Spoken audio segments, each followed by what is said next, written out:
Goeiedag en baie welkom by die program Ontsluit die Woord, 'n program waar ons saamgesels oor dit wat die Here in ons lewe doen deur sy woord en hoe sy woord in ons lewe die allesbepalende faktor word in hoe ons elke dag funksioneer.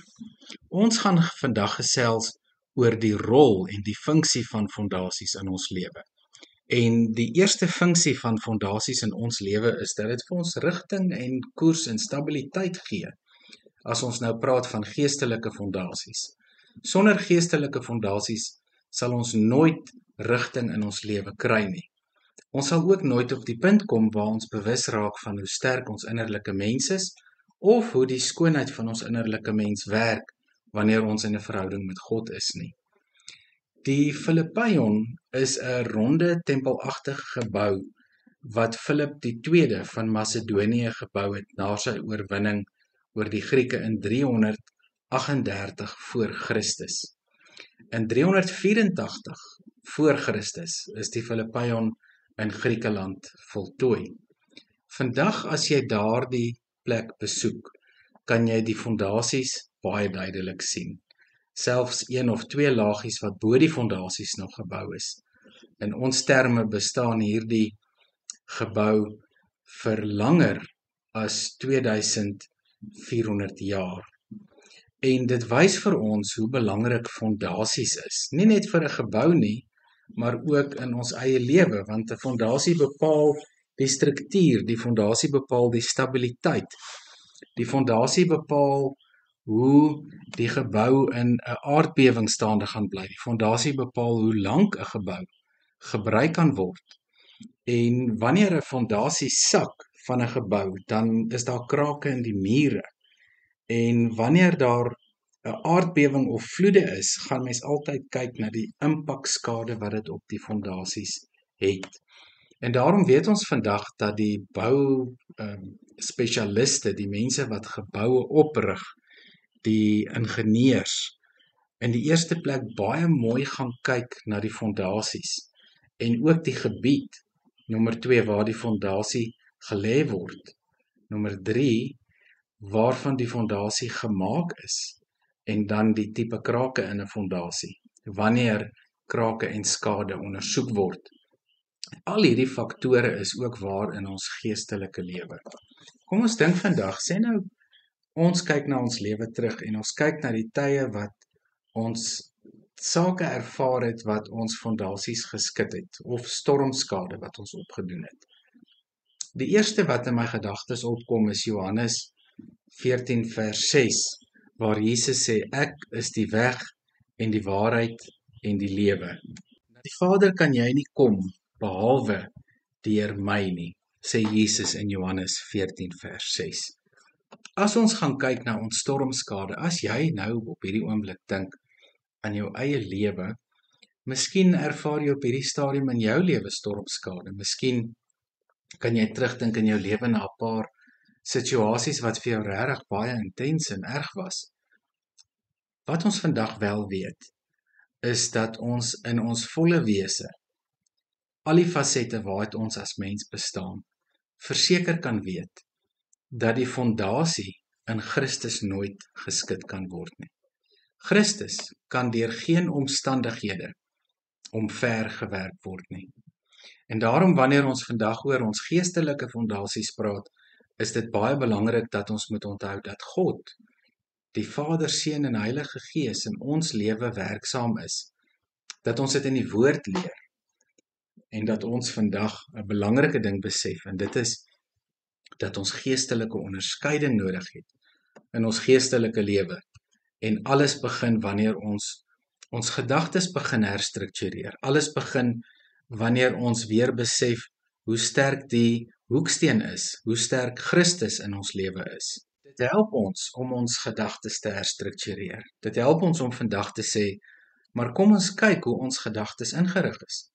Die allerbekende tekste in Romeine 12 vers 1 tot 3 en 2 Korintiërs 10 vers 3 tot 6 leer ons onderskeidelik dat ons lewe, ons gedagtes in God se hande moet plaas, dat ons onsself in God se hande moet plaas as lewende en heilige offers, en dat ons God moet toelaat om ons denke te vernuwe, dat ons ook ons gedagtes gehoorsaam moet maak aan Christus en dat ons in ons lewe, alles wat ons ervaar in ons emosies, alles wat ons erken in ons emosies en lewe, moet bestuur word in onsself. Dit moet bestuur word wanneer ons verstaan hoe ons fondasies funksioneer en daarom het ons 'n vrye wilsbesluit nodig. Want God se woord en gees gee vir ons rigting. Ons kan nie sonder 'n volkome vrye wilsbesluit in ons lewe voortgaan nie, want die vrye wil moet in lyn gebring word met die woord en met die Heilige Gees en wat die Gees ons leer. En dit leer vir ons dat ons nie in diens van die sonde moet staan nie en dat ons elke dag moet begin in die Gees en eindig in die Gees en onsself nie skuldig maak soos die gemeente in Galasiërs waar Paulus in hoofstuk 3 vers 3 skryf dat die gemeente begin in die Gees en eindig in die vlees nie. Maar dat ons sal onthou dat ons sondes en siektes 1 Petrus 2 vers 24 saam Jesus aan die kruis gespijker is en daarom moet ons al die begeertes en drange doodmaak as ook die sondes wat ons so maklik verstrik. Ons moet weet dat ons fondasie vir geestelike groei die volgende is. Jesus Christus is die enigste hoeksteen. Ons kan nie sonder Jesus Christus in ons lewe enigsins vorentoe beweeg nie. Ons moet onthou dat die heerskappy van God in ons lewe is. Ons moet onthou dat bekering, sonde en verlossing in ons lewe elke dag belangrike sake is waarin ons moet aandag gee. Ons moet onthou dat die Heilige Gees en die gawes van die Gees in ons werk. Dat ons geestelike honger gestil word in God se woord. Dat jy deel is van 'n geestelike familie. Dat jy met geloof en hoop kan lewe. Dat jy deur middel van gebed en aanbidding in die regte verhouding met God is. En dat jy deur middel van vrygewigheid ook jou lewe prakties kan uitleef in 'n lewenswyse kweek van aanbidding van die Here. En dan natuurlik ook die opstanding van ons Here Jesus Christus. Die wederkoms, die feit dat Jesus weer terugkom. Alles wat ek nou genoem het, is die 10 fondasies vir geestelike groei in ons lewe. En die hoeksteen van hierdie fondasies is Jesus Christus. Hy is die enigste hoeksteen en die Heilige Gees bou die huis. In Efesiërs 2 vers 20 tot 22 lees ons dat die gelowiges 'n gebou is wat opgerig is op die fondament van die apostels en die profete, 'n gebou waarvan Jesus Christus self die hoeksteen is. En dat elkeen van ons 'n heilige tempel is waarin die Here leef, dat ons in hom moet besef dat dit die hele gebou insluit en dat dit ook verrys tot 'n heilige tempel vir die Here. Dit is vir jou belangrik ook, Efesiërs 2, vers 21. Vers 22 leer vir ons dat ons 'n geestelike huis is, in wie ons ook saam opgebou word, as 'n geestelike huis waarin God woon. En dan kan ons dit ook in 1 Petrus 2 vers 1 tot 10 lees, soortgelyke teks as wat ons nou in Efesiërs 2 vers 20 tot 22 gelees het. Kom ek vra vandag vir jou, hoe lyk jou geestelike huis? Wat is jou gedagtes wat jy het oor jou geestelike huis? Wat is jou gevoel? En wat glo jy oor jou geestelike huis? Ons moet onthou dat wanneer ons oor ons geestelike huis praat, die Here die fondament lê. Net soos wat die Here die fondament van die aarde met wysheid gelê het en die hemel gebou het met insig, wat ons lees in Spreuke 3 vers 19, kom die Here ook in ons lewe en hy lê die fondament. So sê die Here my God, lees ons in Jesaja 28 vers 16. Ek gaan in Sion 'n klip neersit, 'n uitgesoekte klip, 'n hoekklip wat fondament aan fondament sal sluit. Wie op my vertrou, hoef nie te vlug nie, sê die Here. Dit bring ons dan by die punt waar ons weet dat ons tot alles in staat is, deur die Here wat vir ons krag gee. En ons het die krag van die Here nodig om in ons lewe vorentoe te kan beweeg. Die tweede fondasie is dat God heers in jou lewe. Jesus is die Here. Filippense 2 vers 6 tot 11. En ons weet ook dat ons die smal deur deurloop, Matteus 7 vers 13 tot 20. En dat ons hierdie smal deur, moet ons onthou, ook die 10 gebooie van die Here is, wat in ons lewe tot vervulling kom deur Christus, wat dit vir ons kom herformuleer en tot vervulling gebring het. Die heerskappy van God in ons lewe beteken dat die Here in alle fasette van ons lewe as koning regeer, dat ons in sy koninkryk is. En nou is die vraag vir my en jou vandag, dink 'n bietjie hieroor, kan jy die toets slaag? Kan jy die toets slaag om te getuig dat die Here die heerskappy van jou lewe is? Want as jy geestelik in jou lewe wil groei, sal jy net kan groei wanneer die Here die heerskappy in jou lewe voer. En soos ek die eerste hoeksteen genoem het, as Jesus die hoeksteen is van jou gebou, hoe sal ons vaar as ons hierdie toets moet deurstaan? Die derde fondasie, as ons geestelik wil groei, gaan oor bekering, sonde en verlossing. En daarom moet ons vir onsself vra, wat is die dinge wat ons moet doen wanneer ons hierdie derde fondasie wil verstaan? Bekering beteken om jouself weg te draai van afgode af, om jou weg te draai van alles wat weg van die Here af is, en jou te draai na die lewende God toe, soos ons lees in 1 Tessalonisense 1 vers 9, waar Paulus vir die gemeente skryf, julle het van die afgode afgedraai na die lewende God.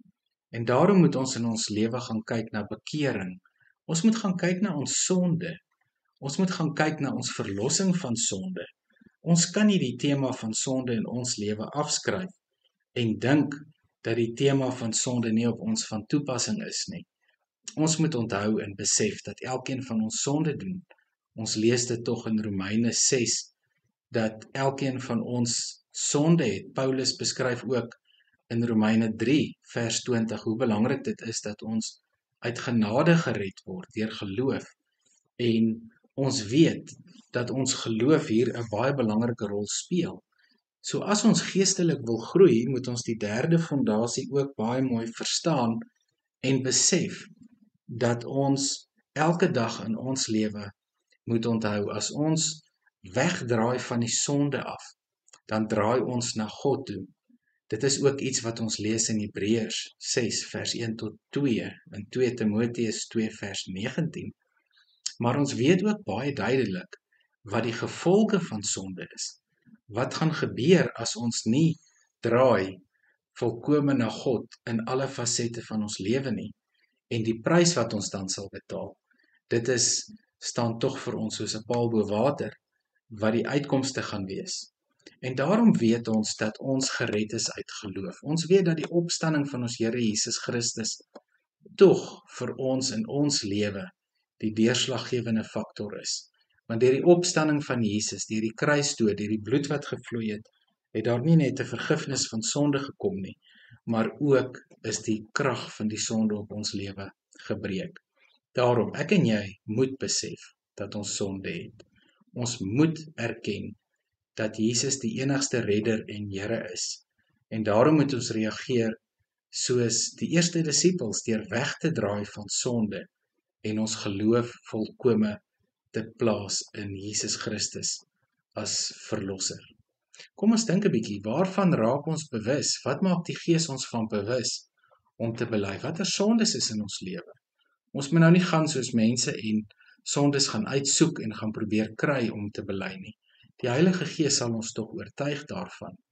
En daarom weet ons dat ons soos 'n fontein is wat strome lewende water natuurlik gaan voortbring. En wanneer ons sondes bely, is God getrou en regverdig en sal hy vir ons die strome lewende water uit ons binneste laat vloei. Maar wanneer ons nie in ons lewe gaan kyk na ons sonde en bekering en vergifnis nie, sal ons soos 'n droë fontein bly. Die vierde fondasie vir ons om geestelik te groei is die Heilige Gees.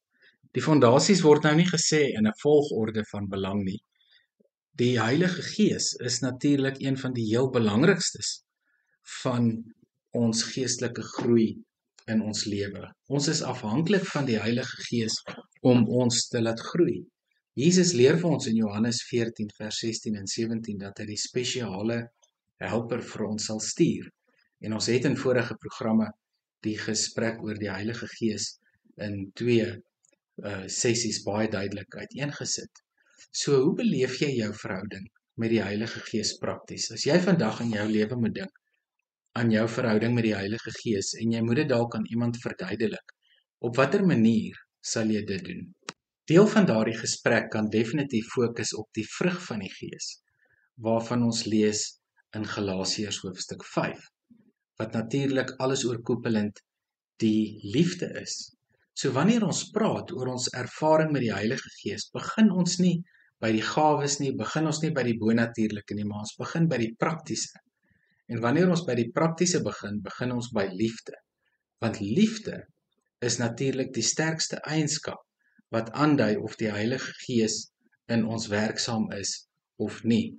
Uit die liefde uit vloei die vrug van die Gees, wat natuurlik liefde, vreugde, vrede, goedhartigheid, nederigheid, selfbeheersing, sagmoedigheid en so aan insluit. En dan weet ons dat die Heilige Gees in ons lewe is. So as iemand wil getuig oor wat die Heilige Gees in hulle lewe doen, moet hulle altyd begin by die liefde wat die Heilige Gees in hulle harte werk, in die eerste plek vir God en in die tweede plek vir ons naaste, wat natuurlik ook die samevatting van die wet is. Jy moet die Here jou God lief hê met jou hele hart, jou hele siel en jou hele verstand. Dink 'n bietjie in jou lewe op hierdie oomblik hoe jy die vrug van die Gees ervaar. Hoe jy ervaar hoe die Gees vir jou liefde in jou hart kweek. Hoe die Heilige Gees jou help om met liefde op te tree. Dink ook aan die geestelike gawes wat die Here vir jou gee in jou lewe. Dink aan die verskillende genadegawes wat daar is en hoe jy dit kan prakties toepas in jou lewe. Hou ook weer in gedagte dat die Heilige Gees gawes gee soos hy wil en wanneer hy wil. Hou ook weer in gedagte dat die Heilige Gees dat ons gedoop word met die Heilige Gees deur Jesus Christus en dat die beloftes in ons lewe natuurlik ook waar geword het. Die 5de fondasie in ons lewe is geestelike honger en die begeerte om God meer te laat ken. Soos 'n wildsbok smag na waterstrome, so smag ek na U, Here my God. Psalm 42, wat hierdie gedeeltes vir ons baie mooi uitlig van die fondasies. Hoe ons in ons geestelike honger kan weet waar die lewende brood is. En Jesus leer vir ons dat die geestelike honger vervul kan word. Dawid het ook 'n groot begeerte in Psalm 27 vers 4 wat betref geestelike honger. Dink ook aan die psalmdigter se houding oor God se teenwoordigheid in Psalm 84 vers 1 tot 11. Dink ook hoe ons versadig kan word van ons geestelike honger in Matteus 5 vers 6. En dan ook Job se gevoel oor die woord in Job 23 vers 12. En hoe ons dit persoonlik kan toepas. So ons moet onthou dat die 5de fondasie hierdie begeerte is om die Here se woord te kry, om versadig te word. En dit bring ons dan by die punt van gehoorsaamheid uit. Want wat gebeur by die aanhoor van God se woord? Wat is dit as ons die woord van God toepas? Wat gebeur in ons lewe? Maar natuurlik ook wat gebeur in ons lewe as ons nie die woord van God toepas nie, of as God se woord nie toegepas word nie. En wat is die bewys van ons liefde vir Jesus? Dink weer aan Johannes 14 vers 21 tot 24, wat baie duidelik vir ons sê, wanneer die disippels mekaar liefhet, sê Jesus, wanneer ons mekaar liefhet, sal die wêreld weet dat ons hom ook liefhet. En dit is een van die sterkste getuienisse in ons lewe. So die 5de fondasie is geestelike honger, en die geestelike honger wat deur God se woord, deur Christus, vir ons versadiging kan bring. Die 6de fondasie gaan oor jou geestelike familie. Dink byvoorbeeld aan die oorwinnende kerk in Handelinge 2 vers 32 tot 47, wat baie mooi beskryf hoe die eerste gemeente of die oorwinnende kerk gelewe het. Hulle het daagliks by mekaar gekom in gemeenskaplike maaltye gevier, hulle het God geloof en prys, hulle het God aanbid en hulle het vir mekaar gesorg. En ons lees in Handelinge 2 vers 32 tot 47, hoe belangrik dit vir ons is, dat ons ook in ons lewe sal weet wat die Here van ons verwag. En dat ons ook in ons lewe, wanneer ons sê, ons geestelik wil groei, ons die 6ste fondasie in ons lewe sal hê. En dit is ons geestelike familie. Ek meen, gaan kyk ook na die tekste oor die liggaam van Christus. Gaan kyk na 1 Korintiërs 12 wat praat oor die liggaam. Gaan kyk na Efesiërs 4 vers 4 tot 6 wat praat oor die eenheid in die kerk en hoe belangrik dit is om as 'n geestelike familie te funksioneer. Dink ook aan die kerkleierskap, die ampte in die kerk, die bedieninge wat daar is, wat die Here vir ons gee. En gaan dink ook hoe kerke mekaar kan help in die hantering van sonde. Matteus 18 vers 15 tot 17. En hoe belangrik dit is dat geloofsgemeenskappe na mekaar moet kyk, ook in terme van hulle geestelike lewe. Die 7de fondasie is gebaseer op geloof en hoop. Wat is geloof? Geloof is om dit wat jy nie sien nie te glo. Maar geloof is ook kennis en vertroue. Om dit wat jy van God weet, om daarop te vertrou en te weet dat dit waar is. Geloof en gehoorsaamheid word in Hebreërs 11 so mooi beskryf in die allerbekende gedeelte wat almal al gelees het oor geloof. En ook hoekom geloof na ons toe in Romeine 10, wanneer ons weer besef dat die Here vir ons hierdie gawe gee. En dan Galasiërs 5 vers 6, hoe gaan geloof oor in dade? So geloof het dade, geloof wat nie oorgaan in dade nie, lees ons in Jakobus, is dood. So aksielose geloof in Jakobus 2 vers 14 tot 18 leer vir ons hoe belangrik dit is dat ons nie net wanneer ons in 'n krisis is, moet glo nie, krisisgeloof in Matteus 13 of net verstandsgeloof in Jakobus 2 vers 19 se gevaar nie, want die duiwels glo ook, maar die vraag is hulle gered? Ons ken ook Thomas se gevoelsgeloof in Johannes 20 vers 25 en Jesus se reaksie in Johannes 20 vers 29. En ons weet ook ware geloof in Romeine 10 vers 9 tot 10 is om te sê dat elkeen wat bely dat Jesus die Here is met sy mond en met sy hart glo dat hy die dood opgestaan het, sal gered word. En dit is waarop ons geloof en hoop gebaseer is. En daarom weet ons reddende geloof, soos ons sopas van gepraat het. En hierdie geloof kan berge versit. En dit bring ons by geloof en hoop uit in Hebreërs 11. En dit is die 7de fondasie, geloof en hoop. Die 8ste fondasie in ons lewe is gebed en aanbidding. En ons weet daar's verskillende maniere van gebed. Ons leer skynheilige gebed ken in Matteus 6. Ons leer die krag van gebed ken in Matteus 7 vers 7 tot 8. Ons leer ook hoe gebede verkeerd kan wees, hoe gebede vir ons in die moeilikheid kan laat beland as ons verkeerd bid. Ons weet hoe belangrik dit is om in die naam van ons Here Jesus Christus te bid. In Johannes 14 vers 13 tot 14 lees ons dit. Ons weet ook hoe belangrik dit is om ons versoeke te rig tot God, Filippense 4. En ons weet ook dat vertroue in ons gebed belangrik is. Ons lees daarvan in 1 Johannes 5 vers 14 tot 15. En dan weet ons ook dat die disippels, toe hulle probleme gehad het, in Handelinge 4 gebid het. En toe hulle gebid het, het die Here vir hulle vrymoedigheid gegee en is hulle met die Heilige Gees vervul en het hulle krag kry. Ons weet ook, daar's 'n gebedslys wat ons in die Bybel van leer, gaan kyk na Paulus se gebed in Efesiërs 1 en 3, vir die Filippense in 1 vers 9 tot 11, vir die Kolossense in 1 vers 9, en dan Jesus se gebed, die Onse Vader. Dit is die 8ste fondasie, gebed en aanbidding wat gaan oor die Here. Die 9de fondasie gaan oor vrygewigheid. So as ons geestelik wil groei, moet ons ook leer om te kan gee. Die gevare van rykdom is dat dit die woord kan smoor en dat dit die vrug kan keer. In Markus 4 vers 18 tot 19 lees ons daarvan. Ons weet ook dat rykdom en bekommernisse daaroor die woord kan smoor, Matteus 6 vers 25 tot 34. En ons weet natuurlik dat ons 'n keuse moet maak tussen God en Mammon in Lukas 16 vers 13. So welvaart en gehoorsaamheid is nie noodwendig wat aan mekaar gekoppel word, dat wanneer dit met ons goed gaan, dat dit 'n gevolg is, omdat ons geseën word nie. Want wat gebeur dan as dit met ons sleg gaan? So ons moet leer om in alle omstandighede vrygewig te wees en om die eerste plek vir God te stel, maar ook te weet dat die Here die belangrikste in ons lewe is. So ons moenie die Here beroof, soos Maleagi leer in 3 vers 18 tot 12, van offers, omdat ons so vasgeval en vasgebrand is in ons eie rykdomme nie. En daarom is vrygewigheid so belangrik. Die 10de fondasie vir ons om geestelik te groei, is om te gaan kyk na die opstanding van ons Here Jesus Christus. Dat deur sy dood en opstanding vir ons daar volkome lewe gekom het. Ons lees daarvan in 1 Korintiërs 15 vers 13 tot 19. En ons leer ook in Filippense 3 vers 10 tot 11 op die manier, die intense manier wat Paulus vir Christus wil leer ken.